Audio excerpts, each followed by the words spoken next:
R. For this one, we're going to carve soapstone.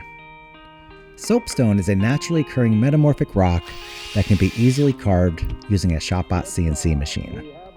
I downloaded a 3D model of the moon from NASA's website and brought it into Aspire for tooling.